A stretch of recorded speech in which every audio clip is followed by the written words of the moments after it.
ನಾನಿವತ್ತು ಮಲೆ ಮಹದೇಶ್ವರ ಸ್ವಾಮಿ ಮಂಡಿ ಊರಿದಂತಹ ಜಾಗ, ಅವರು ಓಡಾಡಿದಂತಹ ಕ್ಷೇತ್ರ ಹಾಗೂ ಅವರು ನೀರು ಸೇದಿದಂತಹ ಬಾವಿ, ಅವರು ತಮ್ಮ ಪವಾಡಗಳನ್ನು ತೋರಿಸಿದಂತಹ ಮಠವನ್ನು ತೋರಿಸ್ತೇನೆ. ಈಗ ಈ ಮಠ ಹಾಳಾಗಿದೆ. ಹಿಂದೆ ಅದ್ಭುತವಾಗಿತ್ತಂತೆ ಈ ಮಠ.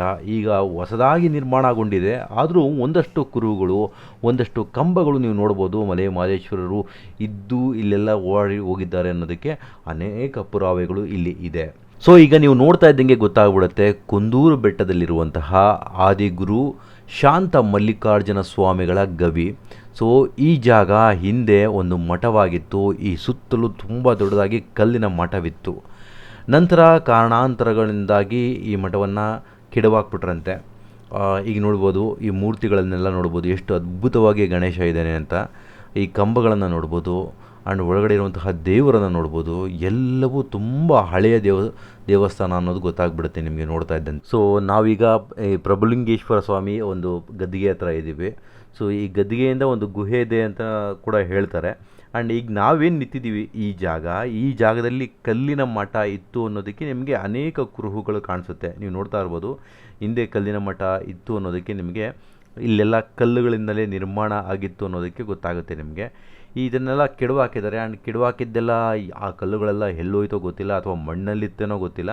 ಕಲ್ಲಿನ ಮಠ ಅಂತ ಹೇಳ್ತಾರೆ, ಬಟ್ ಕಾಣಿಸ್ತಾ ಇಲ್ಲ. ಬಟ್ ಇದೊಂದು ನಿಮಗೆ ಕಾಣಿಸುತ್ತೆ, ಮಲೆ ಮಹದೇಶ್ವರರು ಮಂಡಿ ಊರಿದಂತಹ ಜಾಗ. ಆ್ಯಂಡ್ ಮುಂದೆ ನಿಮಗೆ ದೂರದಲ್ಲಿ ಅವರು ನೀರು ಸಿದಿದಂತಹ ಬಾವಿ ಆ್ಯಂಡ್ ಪವಾಡಗಳನ್ನು ಮಾಡಿದಂತಹ ಜಾಗ. ಸೊ ಎಲ್ಲ ಗೊತ್ತಾಗುತ್ತೆ. ಈ ಕಲ್ಲುಗಳನ್ನೆಲ್ಲ ನೀವು ನೋಡ್ಬೋದು, ಆ ಕಾಲದಲ್ಲೇ ಜೋಡಿಸಿರುವಂತಹ ಕಲ್ಲುಗಳು. ಆ್ಯಂಡ್ ಮೇಲ್ಗಡೆ ಎಲ್ಲ ನೀವು ಹೋಗ್ತಾ ಇದ್ದರೆ ಗೊತ್ತಾಗುತ್ತೆ. ದೇವಸ್ಥಾನದ ಒಳಗಡೆ ಇರುವಂತಹ ಲಿಂಗ ಅದ್ಭುತವಾಗಿದೆ. ತುಂಬ ಹಳೆಯ ಲಿಂಗ. ನಂದಿ ಮತ್ತು ಬಾಗಿಲಿನಲ್ಲಿ ಕಾಣಿಸುವಂತಹ ಈ ಒಂದು ನಂದಿ ಕೆತ್ತನೆಗಳು ನೀವು ನೋಡ್ಬೋದು. ಸುಮಾರು ವರ್ಷಗಳ ಹಳೆಯದ್ದು ಇದು ಎಲ್ಲ. ಈ ಒಳಗಡೆ ನಿಮಗೆ ಸ್ವಲ್ಪ ಆದಷ್ಟು ಟೈಲ್ಸ್ಗಳನ್ನು ಹಾಕಿ ಮರು ನಿರ್ಮಾಣ ಮಾಡಿದ್ದಾರೆ. ಆದರೆ ಇರುವಂಥದ್ದೆಲ್ಲವೂ ಹಳೆಯದ್ದು, ತುಂಬ ಹಳೆಯದ್ದೇ. ಇಲ್ಲಿಂದ ಸುಮಾರು ಅರ್ಧ ಕಿಲೋಮೀಟರ್ ದೂರದಲ್ಲಿ ಪ್ರಭುಲಿಂಗೇಶ್ವರ ಬೆಟ್ಟ ಇದೆ. ಆ ಬೆಟ್ಟ ಹತ್ತಲಿಕ್ಕೂ ಕೂಡ ತುಂಬ ಖುಷಿ ಅನಿಸುತ್ತೆ. ಆ ಬೆಟ್ಟಕ್ಕೆ ಮಲೆ ಮಹದೇಶ್ವರರು ಬರ್ತಾರೆ ತಮ್ಮ ಗುರುಗಳನ್ನು ಭೇಟಿ ಮಾಡಲು ಅನ್ನುವಂತಹ ನಂಬಿಕೆ ಇದೆ. ಇಲ್ಲಿ ವಾರದ ದಿನಗಳಲ್ಲಿ ಜನ ಬರ್ತಾರೆ, ಪೂಜೆಯನ್ನು ಮಾಡಿಸ್ಕೊಂಡು ಹೋಗ್ತಾರೆ, ಪ್ರಸಾದಗಳು ನಡೆಯುತ್ತೆ. ತುಂಬ ಅದ್ಭುತವಾಗಿರುವಂತಹ ಜಾಗ ಇದು. ಬಾವಿಯ ನೀರನ್ನು ತೆಗೆದುಕೊಂಡು ಬರ್ತಾ ಇದ್ದಾರೆ ಇವರು. ಸೊ ಮಲೆ ಮಹದೇಶ್ವರರು ಹಿಂದೆ ನೀರನ್ನು ತೆಗೆದುಕೊಳ್ತಾ ಇದ್ದಂತಹ ಒಂದು ಬಾವಿ ನೀರು ಇದು. ಇದನ್ನು ಕುಡಿಬೋದು. ತುಂಬ ಅದ್ಭುತವಾಗಿದೆ ನೀರಂತೂ. ಮಲೆ ಮಹದೇಶ್ವರರು ಹಿಂದೆ ಇಲ್ಲೆಲ್ಲ ಓಡಾಡ್ತಾಯಿದ್ರು ನೋಡಿ. ಈ ಜಾಗದಲ್ಲಿ ದೀಪಗಳನ್ನು ಇಡ್ತಾಯಿದ್ರು. ಅಂದರೆ ರಾತ್ರಿ ಹೊತ್ತು ಏನಾದರೂ ನೀರು ಅವಶ್ಯಕತೆ ಬಿತ್ತು ಅಂದರೆ ತೊಗೊಳ್ಲಿಕ್ಕೆ ಅಲ್ಲಿ ಕಾಣಿಸ್ಬೇಕಲ್ಲ, ಹಾಗಾಗಿ ಆ ಕಡೆ ಈ ಕಡೆ ದೀಪವನ್ನು ಇಡಲಿಕ್ಕೆ ಜಾಗ ಇದೆ. ಮತ್ತೊಂದು ಗದ್ದಿಗೆ ಇದೆ, ಪಕ್ಕದಲ್ಲೇ ನಂದಿ ಇದೆ. ಮೇಲ್ಗಡೆಯಿಂದ ಒಂದು ವ್ಯೂ ನೀವು ನೋಡ್ಬೋದು, ಅದ್ಭುತವಾಗಿರುತ್ತೆ. ಈ ಮೇಲ್ಗಡೆ ಹೋಗ್ಲಿಕ್ಕೂ ಒಂದು ಜಾಗ ಇದೆ. ಈ ಕಡೆಯಿಂದ ಹತ್ಕೊಂಡು ನೀವು ಹೋಗಬೇಕಾಗುತ್ತೆ. ಆ್ಯಂಡ್ ಇಲ್ಲಿಂದ ನಿಮಗೆ ಬೆಟ್ಟ ಗುಟ್ಟ ಎಲ್ಲ ಕಾಣಿಸುತ್ತೆ. ಇದರ ಪಕ್ಕದಲ್ಲೇ ಒಂದು ಅರ್ಧ ಕಿಲೋಮೀಟರ್ ದೂರದಲ್ಲಿ ಪ್ರಭುಲಿಂಗೇಶ್ವರ ಸ್ವಾಮಿ ಬೆಟ್ಟ ಇರೋದು. ಆ್ಯಂಡ್ ಮತ್ತು ಇಲ್ಲಿ ವಾಸವಾಗಲಿಕ್ಕೂ ಕೂಡ ಹಿಂದೆ ಯಾರು ಪೂಜೆ ಮಾಡ್ತಾಯಿದ್ರು ಗುರುಗಳು, ಅವರು ವಾಸವಾಗಲಿಕ್ಕೂ ಕೂಡ ಪಕ್ಕದಲ್ಲೇ ಒಂದು ಜಾಗ ಇದೆ, ಗುಹೆಗಳ ರೀತಿ ಇದೆ. ಅದು ಬಿಟ್ಟರೆ ಬೇರೆ ಬೇರೆ ಗುಹೆಗಳು ಕೂಡ ಇದೆ ಈ ಜಾಗದಲ್ಲಿ ಸುತ್ತಮುತ್ತ. ಮಲೆ ಮಹದೇಶ್ವರರು ಸಂಚಾರ ಮಾಡುತ್ತಿದ್ದಂತಹ ಒಂದು ದೊಡ್ಡ ಗುಹೆ ಇದೆ. ಇಲ್ಲಿಂದ ಇನ್ನೊಂದು ಜಾಗಕ್ಕೆ ಅವರು ಹೋಗ್ತಾ ಇದ್ರಂತೆ, ನಡೆದಾಡ್ತಾ ಇದ್ರಂತೆ. ಈಗಲೂ ಆ ಒಳಗಡೆ ಒಂದು ತಪಸ್ಸನ್ನು ಮಾಡ್ತಾ ಇದ್ದಾರೆ, ಮಹಾನ್ ಋಷಿಗಳೆಲ್ಲ ಇದ್ದಾರೆ ಅಂತೇಳ್ಬಿಟ್ಟು ಹೇಳ್ತಾರೆ. ಕುಂತೂರಿನಲ್ಲಿರುವಂತಹ ಮಠಕ್ಕೆ ಕರ್ಕೊಂಡು ಹೋಗ್ತೀನಿ. ಅದಕ್ಕೆ ಮೊದಲು ಇಲ್ಲೊಂದು ಜಾಗ ಇದೆ ನೋಡಿ, ಕುಂತೂರಿನಲ್ಲಿರುವಂತಹ ಹಳೆಯ ದೇವಸ್ಥಾನದ ಒಳಗಡೆ ನಮ್ಮ ಬಸವಣ್ಣ ಇದ್ದಾನೆ. ನೋಡ್ಬೋದು ಎಷ್ಟು ಅದ್ಭುತವಾಗಿದೆ ಅಂತ. ಆ್ಯಂಡ್ ಈ ಜಾಗದಲ್ಲಿ ನಿಮಗೆ ಅನೇಕ ಕುರುಹುಗಳು ಸಿಗುತ್ತೆ. ಸುಮಾರು ವರ್ಷಗಳ ಹಿಂದಿದ್ದು ಅನ್ನೋದಕ್ಕೆ ತುಂಬ ಕುರುಹುಗಳು ಸಿಗುತ್ತೆ. ಇಲ್ಲಿ ಏನೇನೋ ಕಲ್ಲುಗಳೆಲ್ಲ ಇದೆ, ಕಲ್ಲು ಕಂಬಗಳೆಲ್ಲ ಇದೆ. ಆ್ಯಂಡ್ ಊರಿನ ಮಾರಮ್ಮ ದೇವರು ಇದು ಕುಂತೂರು ಮಠ. ಮಲೆ ಮಹದೇಶ್ವರರ ಅಕ್ಷಯ ಪಾತ್ರ ಇರುವಂತಹ ಜಾಗ. ಈಗಿನ ಗುರುಗಳು ಇಲ್ಲಿ ಇದ್ದಾರೆ. ಅನೇಕ ಜನ ಪಾದಯಾತ್ರೆ ಹೋಗೋರು ಈ ಜಾಗಕ್ಕೆ ಬಂದು ತಂಗಿದ್ದು ಪ್ರಸಾದವನ್ನು ಸ್ವೀಕರಿಸಿ ಹೋಗ್ತಾರೆ. ಸೊ ತಮಗೆ ಸಾಧ್ಯವಾದರೆ ಈ ದಿವ್ಯ ಕ್ಷೇತ್ರಕ್ಕೆ ಹೋಗ್ಬೋದು, ಅಕ್ಷಯ ಪಾತ್ರೆಯನ್ನು ನೋಡ್ಬೋದು.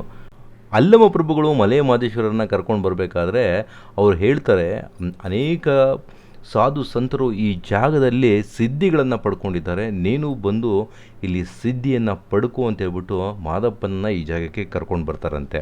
ಅಲ್ಲಮ ಪ್ರಭುಗಳು ಮಹದೇಶ್ವರ ಸ್ವಾಮಿಯನ್ನು ಶಾಂತಮಲ್ಲಿಕಾರ್ಜುನ ಸ್ವಾಮಿಗಳ ಹತ್ರ ಅಂದರೆ ಗವಿಮಠಕ್ಕೆ ಕರ್ಕೊಂಡು ಬಂದು ಇಲ್ಲಿ ಶಿವ ದೀಕ್ಷೆಯನ್ನು ಕೊಡಿಸ್ತಾರಂತೆ. ಹೀಗೆ ಮಹದೇಶ್ವರ ಸ್ವಾಮಿಯು ಈ ಜಾಗದಲ್ಲಿ ಉಳ್ಕೊತಾರೆ, ಆ ಬೆಟ್ಟದಲ್ಲಿ ಉಳ್ಕೊತಾರೆ. ಸೊ ಇನ್ನಷ್ಟು ಕಥೆಯನ್ನು ನಾವು ಮುಂದಿನ ಭಾಗದಲ್ಲಿ ತಿಳಿಸ್ತೇವೆ. ಸೊ ಈಗ ನೀವು ನೋಡ್ತಾ ಇರ್ಬೋದು ಮಠ ಹೇಗಿದೆ ಅಂತ, ಆ್ಯಂಡ್ ಗುರುಗಳೇ ಇದರ ಬಗ್ಗೆ ಎಲ್ಲವನ್ನು ತಿಳಿಸ್ತಾರೆ. ಸುಮಾರು ಎಷ್ಟು ವರ್ಷ ಆಯ್ತು ಬುದ್ಧಿ ಈ ಮಠ ಕಟ್ಟಿ ಬುದ್ಧಿ? ಇದಕ್ಕೊಂದು 150 ವರ್ಷ 200 ವರ್ಷ ಇದೆ. ಹಾಂ ಹಾಂ. 150. ಅದಕ್ಕೆ ಮೊದಲು ಹಿಂದೆ ಈಗ ಅಲ್ಲಿರುವಂಥ ಹಳೆ ಮಠ ಅಲ್ಲ ಬುದ್ಧಿ? ಹಳೆ ಮಠ ಕಲ್ಲು ಮಠ ಇತ್ತಂತೆ. ಹಾಂ ಹಾಂ. ಮಲೆ ಮಹದೇಶ್ವರರ ಇದ್ದಂಥದ್ದು ಆಗ ಕಲ್ಲು ಮಠ. ಹಾಂ. ನಂಜರಾಜ ಒಡೆಯರು ಪಾಳ್ಯಗಾರರು ಹಾಂ. ಒಡೆಯರ ಕಾಲದಲ್ಲಿ ಮಠವನ್ನು ಕಟ್ಸ್ಕೊಡಿದ್ರು, ಕಲ್ಲು ಮಠ ಕಟ್ಸ್ಕೊಡಿದ್ರಂತೆ. ಹಾಂ. ಇವರು ತಪೋಭೂಮಿ ತಪಸ್ಸು ಮಾಡಿದಂಥ ಕ್ಷೇತ್ರ, ಮಹಾತ್ಮರ ಒಂದು ಕ್ಷೇತ್ರ. ಹಾಂ ಹಾಂ ಹಾಂ. ಇಲ್ಲಿ ಅವರು ಅನುಷ್ಠಾನ ಮಾಡೋದಕ್ಕೆ ಇಲ್ಲಿ ಮಹದೇಶ್ವರ ಗದ್ದಿಗೆ ಮಾಡಿದ್ದಾರೆ. ಇಲ್ಲಿ ಎಲ್ಲಿಂದ ಪೂಜಿಸ್ಕೊ ಬಂದಿದ್ದಾರೆ. ಈಗ ಇಲ್ಲಿರೋದು ಮಹದೇಶ್ವರ ಗದ್ದಿಗೆ. ಹೌದು. ಮಹದೇಶ್ವರರು ಎಲ್ಲೆಲ್ಲಿ ಬಂದು ಎಲ್ಲೆಲ್ಲಿ ಸೇವೆ ಮಾಡಿ ಎಲ್ಲಿ ಅವರು ಇಲ್ಲಿ ಪಟ್ಟಾಧಿಕಾರ ಆಗಿತ್ತು ಅಂತ ಹೇಳ್ತಾರೆ. ಇಲ್ಲಿಗೆ ಮೂಲತಃ ಇಲ್ಲಿಂದ ಮಹದೇಶ್ವರ ಬೆಟ್ಟಕ್ಕೆ ಪ್ರಭುಸ್ವಾಮಿಗಳವರ ಒಂದು ಇವರ ಸೇವೆಯನ್ನು ಗುರುತಿಸಿ ಇಲ್ಲೇ ಇರಬೇಕು ಅಂದ್ರೆ ಅಂತ ಕೇಳಿದ್ರಂತೆ. ಬೇಡ, ನಾನು ಇಲ್ಲಿ ಒಂದೇ ಕಡೆ ಇರೋಕ್ಕಾಗಲ್ಲ ಅಂದ್ಬಿಟ್ಟು ಅವರು ಚರಜಂಗಮರು ಆಗಿ ಮಹದೇಶ್ವರ ಬೆಟ್ಟ ಅಲ್ಲಲ್ಲಿ ಅಡ್ಡಾಡಿ ಭಕ್ತನ ಉದ್ಧಾರ ಮಾಡ್ತಾ ಮಹದೇಶ್ವರ ಬೆಟ್ಟಕ್ಕೆ ಹೋದ್ರು ಅಂತ. ಇಲ್ಲಿ ಅದಕ್ಕೆ ಅವರು ಅನುಷ್ಠಾನ ಮಾಡೋದಕ್ಕೆ ಇದು ತೋರ್ಗದ್ದಿಗೆ, ಮಹದೇಶ್ವರ ಗದ್ದಿಗೆ ಇಲ್ಲಿದ್ದು. ತೋರ್ಗದ್ದಿಗೆ ಇಲ್ಲಿನೂ ಪ್ರತಿ ಅಮಾವಾಸ್ಯೆಗೆ ವಿಶೇಷ ಶ್ರಾವಣ ಮಾಸದಲ್ಲಿ, ಧನುರ್ಮಾಸದಲ್ಲಿ ಮತ್ತು ಕಾರ್ತಿಕ ಸೋಮವಾರದಲ್ಲಿ ಪ್ರಭುಸ್ವಾಮಿಗಳವರ ಜಯಂತಿ, ಮಹದೇಶ್ವರರ ಜಯಂತಿ, ಈ ಮಠದ ಪೀಠಾಧಿಕಾರಿಗಳ ಸ್ಮರಣೋತ್ಸವ ಕಾರ್ಯಕ್ರಮ ಎಲ್ಲ ಕಾರ್ಯಕ್ರಮಗಳು ನಡೀತಾ ಇರ್ತದೆ. ಪ್ರತಿ ವರ್ಷ ಸಾಧಾರಣವಾಗಿ ಕಾರ್ಯಕ್ರಮಗಳನ್ನು ಮಠದ ಚಟುವಟಿಕೆಗಳು ನಡೀತಾ ಇರ್ತದೆ. ದೇವ್ರ ಗುಡ್ರಗಳು ಬಿಡಿಸ್ತೀವಿ, ಹಮ ಬಿಡ್ತೀವಿ. ಮಹದೇಶ್ವರರ ಪಾದಯಾತ್ರೆ ಹೋಗೋರೆಲ್ಲ ಇಲ್ಲಿ ಬರ್ತಾರಲ್ಲ ಬುದ್ಧಿ? ಇಲ್ಲಿ ಮಠದಲ್ಲಿ ತುಂಬ ಜನ ಬಂದು ಉಳಿದು ಮತ್ತೆ ಬೆಳಗಿನ ಜಾವ 4 ಗಂಟೆಗೆ 3 ಗಂಟೆಗೆ ಅವ್ರು ಯಾವ್ಯಾವ ಅನುಕೂಲ ಆಗುತ್ತೆ ಮತ್ತೆ ಹೊರಡ್ತಾರೆ. ಸುಮಾರು ಎಷ್ಟು ದೂರ ಆಗುತ್ತೆ ಬುದ್ಧಿ? ಇಲ್ಲಿ ಈಗ ಇನ್ನೊಂದು ಬೆಟ್ಟ ಇದೆಯಲ್ಲ ಬುದ್ಧಿ, ಇದು ಒಂದು ಫರ್ಲಂಗ್ ಇದೆ. ಅಲ್ಲಿ ಪ್ರಭುಸ್ವಾಮಿಗಳವರು ಇದ್ದಂಥದ್ದು. ಇವರೇ ಪ್ರಭುಸ್ವಾಮಿಗಳು ಅಂದರೆ ಇದು ಪ್ರಭುಸ್ವಾಮಿಗಳು ಯಾರು ಬುದ್ಧಿ? ಶ್ರೀಶೈಲ ಬಸವಣ್ಣನ 12ನೇ ಶತಮಾನದಲ್ಲಿ ಬಂದಂತಹ ಬಸವಣ್ಣನವರ ಒಂದು ಪೀಠದ ಆಗ ಪಾರ್ಲಿಮೆಂಟ್ ಇತ್ತಲ್ಲ, ಹಾಗೆ ಪಾರ್ಲಿಮೆಂಟು ಸೆಂಟ್ರ ಒಂದು ಚರ್ಚೆ ಗೋಷ್ಠಿಯಲ್ಲಿದ್ದಂಥವರು ಪ್ರಭುಸ್ವಾಮಿಗಳವರ ಅಲ್ಲಮ ಪ್ರಭು ಸೋನೆಪೀಠದ ಪ್ರಭುಸ್ವಾಮಿ. ಈಗ ಅವರೇ ಆ ಬಸವ ಕ್ರಾಂತಿ ಆದ ಸಂದರ್ಭದಲ್ಲಿ ಈ ಕಡೆ ಎಲ್ಲ ಬಂದರು ಅಂತ ಚರಿತ್ರೆಯಲ್ಲಿದೆ. ಇಲ್ಲಿ ಇದ್ದಂಥದ್ದು ಮಹದೇಶ್ವರರು ಅವ್ರು ನೋಡಿಕೊಂಡು ಮಹದೇಶ್ವರ ಬಂದರು ಅಂತ. ಅವ್ರು ನೋಡ್ಕೊಂಡು ಮಹದೇಶ್ವರ ಬಂದರು. ಈ ಮಹದೇಶ್ವರ ಬಂದಿದ್ದು ಇಲ್ಲಿ ಕುಂತೂರು ಬೆಟ್ಟ, ಇಲ್ಲಿ ಕುಂತೂರು ಮಠ, ಕುಂತೂರು ಬೆಟ್ಟ. ಕುಂತೂರು ಬೆಟ್ಟ. ಈಗ ಅಲ್ಲೇ ಅಲ್ಲ ಬುದ್ಧಿ, ಎಲ್ಲೋ ದೇವಸ್ಥಾನ ಇದೆ, ಪ್ರಭುಸ್ವಾಮಿಗಳವರ ಗದ್ಗೆ ಇದೆ, ಅಲ್ಲೂ ತೋರ್ ಗದ್ಗೆನೆ. ಪ್ರಭುದೇವರು ಅವ್ರು ಎಲ್ಲಿ ಐಕ್ಯವಾದ್ರು ಅಂತಲೇ ಗೊತ್ತಿರಲ್ಲ. ಅಲ್ಲಿ ಪವಾಡಗಳೇನೋ ಮಾಡಿದ್ದಂತ ಹೇಳ್ಬಿಟ್ಟು ಸಾಕಷ್ಟು. ಉಕ್ಕಿನ ಕಡಲೆ ತಿನ್ನಿಸಿದ್ರು, ಉಕ್ಕಿನ ಕಲ್ಲು ಬಸಪ್ಪ, ಮೂರ್ಕಲ್ ಬಸಪ್ಪ, ಶಂಕರೇಶ್ವರರು, ಕೊಂಗಳ್ಳಿ ಮಲ್ಲಪ್ಪ, ಎಲ್ಲರೂ ಈ ಸಮಕಾಲೀನರು. ಇಲ್ಲಿ ದ್ವಾರ ಇದೆ ಪ್ರಭುಸ್ವಾಮಿ ಬೆಟ್ಟದಲ್ಲಿ, ಅಲ್ಲಿಂದ ಅಡ್ಡಾಡ್ತಿದ್ರು ಅಂತ ಹೇಳ್ತಾರೆ. ನಾವು ಬಂದಂಥ ಹೊಸದಾಗಿ ಮಠಕ್ಕೆ ಪೀಠಾಧಿಕಾರಿಗಳಾದಾಗ ನನಗೇನು ಸಂಶೋಧನೆ ಮಾಡಬೇಕು ಅಂತ ಮನಸ್ಥಿತಿ ಬಂತು. ಆಗ ನಾನು ಗುಹೆ ನುಗ್ಗಬೇಕು ಅಂತ ಪ್ರಯತ್ನ ಮಾಡಿದೆ. ಅಲ್ಲಿ ಒಳಗಡೆ ನುಗ್ಗಕ್ಕಾಗಲ್ಲ, ಅಷ್ಟು ಬಾವಾಳಿಕೆಗಳು ಏನೇನೋ ಒಳಗಡೆ ಇದೆ. ಪ್ರಯತ್ನ ಮಾಡಿದ್ವಿ, ನೋಡಬೇಕು ಅನ್ನೋಂಥ ಕುತೂಹಲ ಇತ್ತಲ್ಲ ನಮಗೆ, ನೋಡೋಕ್ಕೆ ಪ್ರಯತ್ನ ಮಾಡಿದ್ವಿ. ಸ್ವಲ್ಪ ದೂರ ಹೋದ್ವಿ, ಅಲ್ಲಿ ಒಳಗಡೆ ಎಂಟ್ರಿ ಆಗಲ್ಲ, ಸಾಧ್ಯವಿಲ್ಲ ಅಂತ ಒಂದು ಸನ್ನಿವೇಶ. ಅಲ್ಲಿ ಗುಹೆಗಳಿದೆ ಅಂತೆ, ದ್ವಾರ ಇತ್ತಂತೆ. ಅಲ್ಲಿ ಚಿಲ್ಕೋಡಿ ನಿಜಗುಣ ಅನುಭವ ಮಂಟಪದಲ್ಲ, ಶಂಭಲಿಂಗ ಕ್ಷೇತ್ರ, ಅಲ್ಲಿಗೆ ಶಂಕರೇಶ್ವರ ಬೆಟ್ಟಕ್ಕೆ, ಕೊಂಗಳ್ಳಿ ಮಲ್ಲಪ್ಪನ ಬೆಟ್ಟಕ್ಕೆ ಎಲ್ಲ ಹೋಗ್ತಿದ್ರು ಅಂತ ಈ ಹಿರಿಯರು ಹೇಳ್ತಿದ್ರು. ಅದೇ ರೀತಿ ನಾವು ಅದನ್ನು ಕಂಡಿರೋದನ್ನು ನಿಮ್ಗೆ ಹೇಳ್ಬೋದು ಅಷ್ಟೇ. ಇಲ್ಲಿ ಸಾಕಷ್ಟು ಪಾವಾಡಗಳು ಮಾಡಿದೆ. ಗೊದ್ದೆಗೋಸಮಿಳು ಮಾಡಿದ್ರು, ಇಲ್ಲಿ ಗೊದ್ದೆಗೋಸಮಿಗಳನ್ನು ಹೂವು ಮಾಡಿದ್ರು, ಕಲಿಯೂರು ತೋಪು ಆಟ ಪಾಠಗಳನ್ನು ಮಾಡಿದ್ರು. ತುಂಬ ವರ್ಷಗಳ ಕಾಲ ಇಲ್ಲಿ ಅವರು ಇಲ್ಲೇ ಸೇವೆ ಮಾಡಿ, ಇಲ್ಲೇ ಗುರುವಿನ ಅನುಗ್ರಹಕ್ಕೆ ಪಾತ್ರರಾಗಿ, ಇಲ್ಲೇ ಪಟ್ಟಾಧಿಕಾರಿಗಳಾಗಿ ನಿರಂಜನಾಚಾರ ಪಟ್ಟಾಧಿಕಾರ ಮಾಡಿದ್ರು ಅಂತ ಹೇಳ್ತಾರೆ. ಹಾಗೆ ಇಲ್ಲಿ ಸ್ವಾಮಿಗಳಾಗಬೇಕು ಅಂತ ತುಂಬ ಅಪೇಕ್ಷೆ ಐತೆ ಅಂತ ಹಿರಿಯರು. ಅವರು ಇಲ್ಲಿ ಇದ್ದು ಮುಂದೆ ಪಾದಾರ್ಪಣೆ ಮಾಡಿದ್ರು. ಮತ್ತು ಗುರು ಶಾಂತ ಮಲ್ಲಿಕಾರ್ಜುನ ಸ್ವಾಮಿಗಳು ಅವರ ಮಾರ್ಗದರ್ಶಕರು. ಇಲ್ಲಿಯವರೇ ಅವರು. ಇಲ್ಲೇ ಗುಹೆ ಶಾಂತ ಮಲ್ಲಿಕಾರ್ಜುನ ಗವಿ ಇದೆಯಲ್ಲ, ಅಲ್ಲಿ ಗುಹೆ ಗವಿನಲ್ಲಿ ಶಾಂತ ಮಲ್ಲಿಕಾರ್ಜುನ ಸ್ವಾಮಿ ಗವಿ ಇದೆ. ಮತ್ತು ಪ್ರಭುಸ್ವಾಮಿಗಳ ಗುಹೆ ಗವಿ ಇದೆ. ಗುರುಸಿದ್ಧ ಸ್ವಾಮಿಗಳ ಗದ್ಗೆ ಇದೆ. ಮತ್ತು ಇವರು ಶಾಂತಲಿಂಗ ಸ್ವಾಮಿಗಳು, ಮಧ್ಯವೀರ ಸ್ವಾಮಿಗಳು ಎಲ್ಲ ಇಲ್ಲಿಯವರೇ. ಇಲ್ಲಿಂದನೇ ಮಾದೇಶ್ವರ ಬೆಟ್ಟಕ್ಕೆ ಎಲ್ಲ ಹೋಗ್ದು. ಇಲ್ಲಿ ಅಲ್ಲಿ ಕಾಡಲ್ಲ, ಕಾಡಾದಂಥ ಸಂದರ್ಭದಲ್ಲಿ ಯಾರೂ ಅಲ್ಲಿ ಯಾರೂ ಇರ್ತಿರ್ಲಿಲ್ವಂತೆ. ಈಗಲೂ ಗೊಬ್ಬರ ಗಾಡಿಗಳು ನಮ್ಮ ಹಿಂದ್ಗಡೆ ಇದೆ. ಗೊಬ್ಬರ ಗಾಡಿಗಳು ಕರ್ಸ್ಕೊಂಡು ಹೋಗ್ತಿದ್ದು ಅವೆಲ್ಲ. ಅಂದರೆ ಅವಾಗ ವೆಹಿಕಲ್ ಇರಲಿಲ್ಲ, ವೆಹಿಕಲ್ ಇರ್ತಿರ್ಲಿಲ್ಲ. ಕರ್ಕವನ್ನ ಗಾಡಿಗಳನ್ನು ಕಟ್ಸ್ಕೊಂಡು ಹೋಗ್ತಿದ್ರಂತೆ. ಗಾಡಿಗಳು ಕಟ್ಸ್ಕೊಂಡು ಅವರು ಅಲ್ಲೋಗಿ ಹಬ್ಬ ಅರ್ಜುನಗಳನ್ನು, ಪೇರ್ಲ ಜ್ವರ ಬಂದಂಥ ಸಂದರ್ಭದಲ್ಲಿ ಇಲ್ಲಿವರೆ ಅವರು ಮಧ್ವೀರ ಸ್ವಾಮಿಗಳು ಮಹದೇಶ್ವರರ ಬೆಟ್ಟ ಇದೆಯಲ್ಲ, ಶಾಂತ ಮಲ್ಲಿಕಾರ್ಜುನ ಸುತ್ತ ಇದನ್ನೆಲ್ಲ ಅವರೇ ಕಟ್ಸ್ಕೊಟ್ರಂತೆ. ಯಾರು? ಶಾಂತಲಿಂಗ ಸ್ವಾಮಿಗಳು, ಮಧ್ವೀರ ಸ್ವಾಮಿಗಳು. ಆವಾಗ ಪೇರ್ಲ ಜ್ವರ ಬಂದಂತೆ ಆ ಸಂದರ್ಭದಲ್ಲಿ ಜನ ಸಾಯ್ತಾ ಇದ್ರಂತೆ, ಹೋದ ಜನ.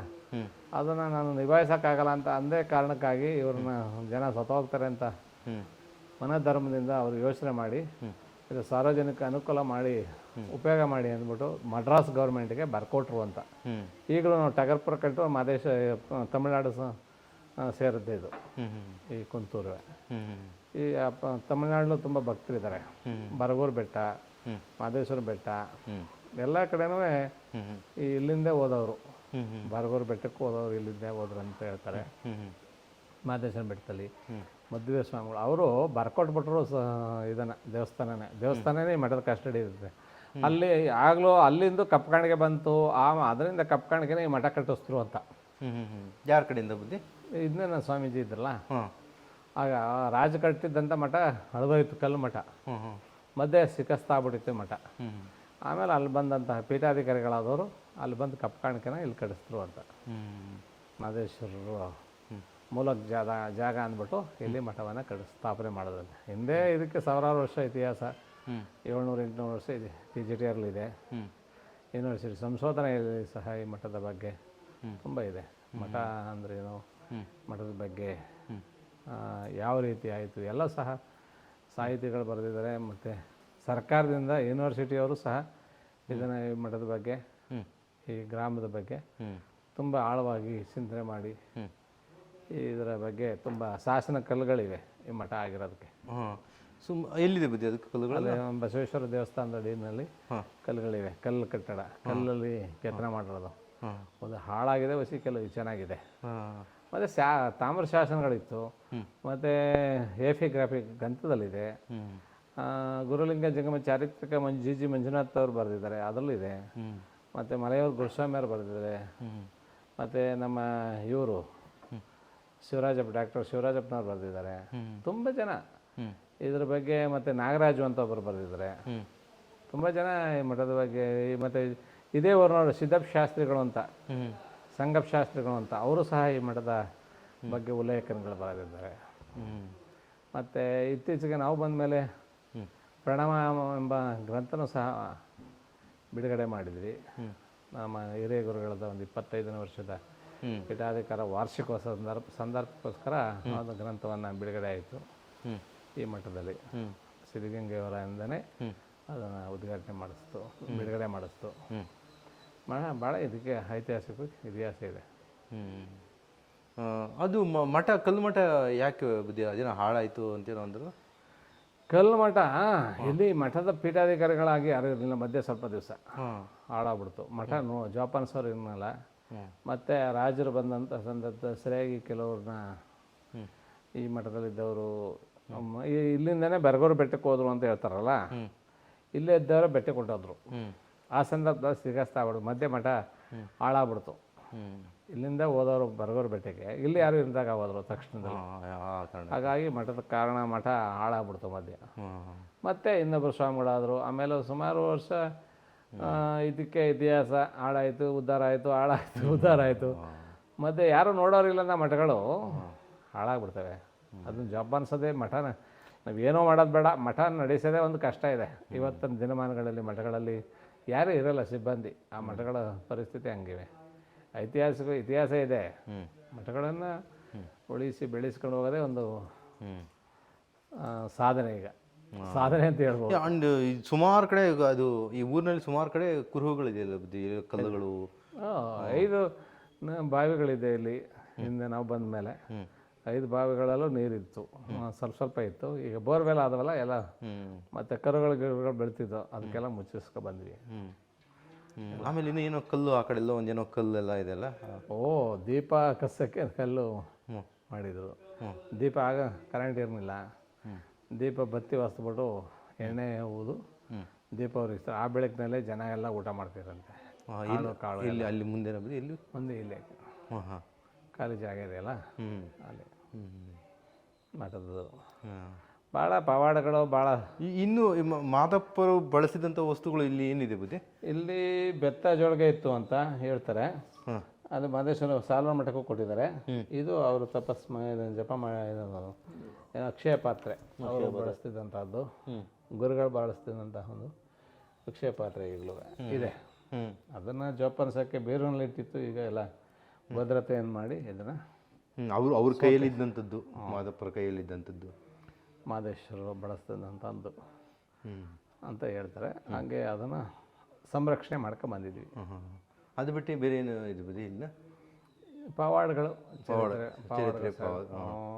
ಅವ್ರದ್ದು ಮಹಾತ್ಮ. ಯಾವಾಗೇನು ಎಲ್ಲೂ ಇರ್ತೀನಿ ಅಲ್ಲೂ ಇರ್ತೀನಿ ಅಂತಿದ್ರಲ್ಲ, ಅವರು ಸಾಕಷ್ಟು ಇಲ್ಲಿ ಪವಾಡಗಳನ್ನು ಮಾಡಿದ್ದಾರೆ. ಮಹದೇಶ್ವರರು ಇಲ್ಲಿ ಉಕ್ಕಿನ ಕಡಲೆ ಕಿಳಿಸ್ತರು ಅಂತಾರೆ, ತಿನ್ನಿಸ್ತರು ಅಂತಾರೆ. ಮಕ್ಕಳ ಇವರಿಗೆ ಭಾಗ್ಯ ಕೊಟ್ಟರು ಅಂತ ಹೇಳ್ತಾರೆ. ಮತ್ತು ಜೋಳದ ಕಣಜದಲ್ಲಿ ಜೋಳ ತೀರೋದ್ಮೇಲೆ ಜೋಳ ತುಂಬಿಸ್ತರು ಅಂತ ಹೇಳ್ತಾರೆ. ಆಗಿನ ಕಾಲದಲ್ಲಿ ರಾಗಿ ಜೋಳ ಎಲ್ಲ ಅಕ್ಷಯ ಮಾಡಿದಂಥವ್ರು ಪವಾಡ ಪುರುಷರು. ನಾವೇನು ಮಹಾತ್ಮರ ಬಗ್ಗೆ ನಾವೇನು ಹೇಳೋದು, ಅಷ್ಟು ವಾಕ್ಪುರುಷ, ನೇತ್ರ ಪುರುಷ. ಅವರು ಮುಟ್ಟಿದ್ದೆಲ್ಲ ಪವನವಾಗ್ತಿತ್ತು, ಮುಟ್ಟಿದ್ದೆಲ್ಲ ಒಳ್ಳೆಯದಾಗ್ತಿತ್ತು. ಅವರು ಸಮಾಜಕ್ಕೆ ತನ್ನನ್ನು ತಾವು ಯಾವ ರೂಪದಲ್ಲಿ ಇತ್ತನೋ ಆ ರೂಪದಲ್ಲಿ ಮಾದಪ್ಪನ ನಾಮಾಂಕದಿಂದ ಬಂದಂಥವ್ರು. ಶರಣರ ಒಂದು ವಿಚಾರಧಾರ ಬಗ್ಗೆ ನಾವು ಏನು ಹೇಳೋದಕ್ಕೂ ಸಹ ಅಸದಳ ಹಾಗೆ ಹೇಳ್ಬೋದು ಅಷ್ಟು. ಯಾಕಂದರೆ ಮಹದೇಶ್ವರರ ಬಗ್ಗೆ ನಾವು ಏನು ಹೇಳೋದು, ಈ ನಂಬಿದವರಿಗೆ ಹಿಂಬಾಗಿರ್ಪನು ಶಂಭು ಅಂತ ಹೇಳ್ತಾರಲ್ಲ, ನಂಬಿದವರಿಗೆ ಹಿಂಬಾಗಿರ್ತಾನೆ. ಯಾರು ನಂಬಿಕೊಂಡು ಪೂಜಿಸ್ತಾರೆ, ಯಾರು ಈಗಲೂ ಸಹ ನಂಬಿಕೊಂಡು ಪೂಜಿಸ್ತಾರೆ, ನಂಬಿಕೊಂಡು ಬರ್ತಾರೆ. ಇಲ್ಲಿ ಮುಟ್ಟದ್ದೆಲ್ಲ ಒಳ್ಳೆಯದಾಗ್ತದೆ. ಕೆಲವರು ಮಕ್ಕಳಿಲ್ಲ ಅಂದರೆ ಅವ್ರಿಗೂ ಸಹ ಇಲ್ಲಿ ಅವ್ರು ಅರ್ಕೆ ಮಾಡ್ಕೊಂಡು ಹೋದಾಗ ಅವರು ಒಳ್ಳೆಯದಾಗ್ತದೆ. ದೀಕ್ಷೆ ಪಡ್ಕೊತಾರೆ, ಲಿಂಗ ದೀಕ್ಷೆ ಪಡ್ಕೊತಾರೆ. ಸಾಕಷ್ಟು ಇಲ್ಲಿ ಅರ್ಕೆ ಮಾಡ್ಕೊಂಡು ಹೋಗ್ತಾರೆ. ಎಲ್ಲ ಒಳ್ಳೆಯದಾಗ್ತದೆ, ಏನಿಲ್ಲ. ಅವರವರ ಮನಸ್ಸಿಗೆ ಬಿಟ್ಟಿದ್ದು. ನಂಬಿದವರಿಗೆ ಹಿಂಬಾಗಿರ್ಪಾನು ಸರಿ ಮಾದಪ್ಪ. ಆದರೆ 2 ಮಾತಿಲ್ಲ. ನಂಬಲೆ ನಂಬಿಕೆಯು ಕಾರಣ ಸಾಮಾನ್ಯದಕ್ಕೆ ಅಂತ ಹೇಳ್ತಾರಲ್ಲ, ನೆಂಬಲೆ ಮನೆವೇ ಹಂಬಲಿಸದೆ ಬಂದಿದೆ, ನಂಬಿಕೆಯು ಕಾರಣ ಸಾಂಬನೊಲಿಯುವುದಕ್ಕೆ ಅಂತ ಹೇಳ್ತಾರೆ. ನಂಬಿಕೆಯಿಂದ ಪೂಜಿಸಿದಾಗ ದೇವರು ಇರ್ತಾರೆ, ನಂಬಿಕೆಯಿಂದ ದೇವರಿಲ್ಲ. ಹಾಗೆ ಎಲ್ಲಕ್ಕೂ ಅವನು ನಂಬಿದಾಗ ಅವನು ಹೊಲಿತಾನೆ. ಅಂಥದ್ದು ಈ ಕ್ಷೇತ್ರ ಅಂದರೆ, ಅಂತಹ ಒಂದು ಪುಣ್ಯಕ್ಷೇತ್ರ ಕುಂತೂರು ಮಠ ಅಂದರೆ. ಮಹದೇಶ್ವರ ಜಯಂತಿ ಸಹ ಪ್ರತಿ ವರ್ಷ ನಡೀತಾ ಇರ್ತದೆ. ಶ್ರಾವಣ ಮಾಸದಲ್ಲಿ, ಧನುರ್ಮಾಸದಲ್ಲಿ, ಮತ್ತು ಮಾರ್ಚ್ ತಿಂಗಳಲ್ಲಿ ಪ್ರಭುಸ್ವಾಮಿಗಳವರ ಜನ್ಮದಿನ. ಮಹಾತ್ಮರ ನೆನೆಯುವುದೇ ಘನಮುಕ್ತಿ ಅಂತ. ಮಹಾತ್ಮರ ಇಲ್ಲಿದ್ದದಕ್ಕೆ ಸ್ಮರಣಾರ್ಥವಾಗಿ ಕಾರ್ಯಕ್ರಮಗಳ ಮಾಡ್ತಾಯಿರ್ತೀವಿ. ಒಂದು ಸಾರಿ ಆರೋಗ್ಯ ತಪಾಸಣೆ ಕಾರ್ಯಕ್ರಮ ಇರ್ತೀವಿ, ಕೃಷಿ ಬಗ್ಗೆ ಹೇಳ್ತೀವಿ, ಒಳ್ಳೊಳ್ಳೆ ಮುಂದೆ ಬಂದವರಿಗೆ ಅಭಿನಂದನಾ ಕಾರ್ಯಕ್ರಮ ಮಾಡ್ತೀವಿ. ಸಾಹಿತ್ಯದಲ್ಲಿ, ಆಧ್ಯಾತ್ಮಿಕವಾಗಿ, ಧಾರ್ಮಿಕವಾಗಿ, ಸಾಮಾಜಿಕವಾಗಿ ಏನೆಲ್ಲ ಕೆಲಸ ಮಾಡ್ತಾರೋ ಅಂಥವ್ರನ್ನ ಗುರುತಿಸುವಂಥ ಒಂದು ಕಾರ್ಯಕ್ರಮ ನಮ್ಮ ಮಹದೇಶ್ವರ ಜಯಂತಿ ಸಂದರ್ಭದಲ್ಲಿ ಅವರಿಗೆಲ್ಲ ಅಭಿನಂದಿಸುವಂಥ ಕಾರ್ಯಕ್ರಮ ನಡೀತಾ ಇರ್ತದೆ ಪ್ರತಿ ವರ್ಷವೂ ನಮ್ಮ ಮಠದಲ್ಲಿ. ಅದಕ್ಕೆಲ್ಲ ನೀವೆಲ್ಲ ಬಂದು ನೋಡಿ, ಕಾರ್ಯಕ್ರಮಕ್ಕೆ ವೀಕ್ಷಣೆ ಮಾಡಿ. ಕಾರ್ಯಕ್ರಮ ನೀವೆಲ್ಲ ಬಂದಾಗ್ತಾನೆ ಕಾರ್ಯಕ್ರಮಗಳು ಗೊತ್ತಾಗ್ತದೆ. ಆ ದೃಷ್ಟಿಯಿಂದ ಎಲ್ಲರಿಗೂ ಶುಭವನ್ನು ಕೋರ್ತಾ ಮಾದೇಶ್ವರ ಕೃಪೆ ತಮ್ಮೆಲ್ಲರಿಗೂ ಸಿಗಲಿ ಅನ್ನುವಂಥದ್ದು ನಿಮಗೆ ವಿನಯ್ ಅವರು ಮತ್ತು ಕುಟುಂಬ ವರ್ಗದವರಿಗೂ ಮತ್ತು ನೋಡುವಂತಹ ಎಲ್ಲ ವೀಕ್ಷಕರಿಗೂ ಮಾದಪ್ಪನ ಕೃಪೆ ಎಲ್ಲರಿಗೂ ಶುಭ ಇರಲಿ ಅನ್ನುವಂಥ ಮಾತುಗಳನ್ನು ವ್ಯಕ್ತಪಡಿಸಿ ಎಲ್ಲರಿಗೂ ಶುಭವನ್ನು ಕೋರ್ತಾ ಇದ್ದೆ.